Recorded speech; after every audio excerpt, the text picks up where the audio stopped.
Marvel just dropped a line in the new Fantastic Four teaser. He asked too high a price. And for a second, we thought Marvel had finally grown a soul, but let's not get carried away.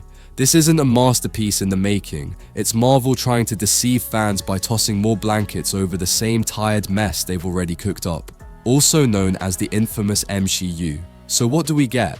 A trolley problem, with superheroes, but not just any trolley problem. No, this one's wrapped in shiny CGI, Instagram filtered lens flares, and a budget big enough to buy back Iron Man's relevance. Now let's come to the whole baby dilemma. Sacrifice your child to save the earth. Cool. Except it's Marvel, so they'll spend the next 90 minutes making sure no one has to make an actual decision. Why fight with moral ambiguity when you can just punch it in the face and call it character development? You know what would actually be brave storytelling? Reed Richards turning to Susan Storm and saying, "We can save the world by sacrificing our baby." Instead, we'll probably get a group therapy session with Galactus. Maybe Sue Storm will hold his hand and say, "We see you. We validate your hunger." Marvel needs to quit choosing feelings over functionality. It's killing the storytelling. Because let's face it, if this was written by actual philosophers, we'd be analyzing moral frameworks. But it's Marvel, so we'll get 20 minutes of slow piano music, a few tears, and a big CGI sky beam at the end. If I had $1 for every time Marvel said, "It's not about powers, it's about family," I'd have enough money to personally pay Galactus to end this franchise. Oh, and the marketing? Marvel dropped a rainbow Superman X Fantastic Four logo to please their gender-confused 1% audience. Yeah, I saw that pastel propaganda. Bold move, guys. If this film flops, at least it will be the most aesthetically inclusive failure in cinema history. And then we've got the Pedro Pascal x Superman romantic handshake posters. Not even subtle, they're basically teasing a Reed x Clark fanfic crossover. Some Wattpad theory, they're in love, they hold hands, Galactus officiates the wedding. Pedro, the manliest man Hollywood thinks it has, can't stand on stage without moral support from women next to him. Gay, cis, bi, I don't care.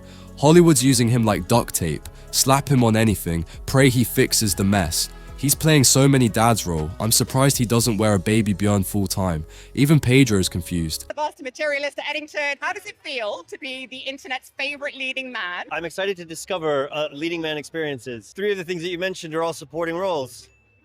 Yeah, mate, that's what they say before slapping your face on the poster and handing you a baby. This script could have asked real questions. What does it mean to be a hero? Do we protect the innocent at all costs? Is sacrificing one life to save billions ever okay? But instead, expect this classic. We don't trade lives unless it's your sidekick, or an intern, or someone not in the merch lineup. It's the Marvel way. Profound moral questions, sidelined by punchlines from people who look like they're in a lower body spray ad. Now let me predict something. There'll be one scene where someone, probably the most logical character, says, "Maybe we should give Galactus the kid," and everyone else will stare like he just farted during a eulogy.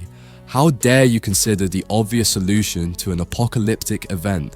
Then cue 10 minutes of moral superiority speeches, followed by an inspirational music montage where everyone decides to fight back because feelings. Meanwhile, the rest of humanity's like, "Yo, we're not even getting considered here. Just give him the damn baby." And of course, the usual baby as weapon twist. Please don't.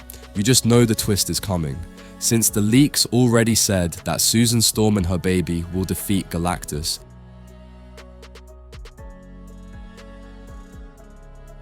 Yes, turns out the baby is Galactus's weakness. Yep, the kid sneezes, and suddenly the Devourer of Worlds has IBS.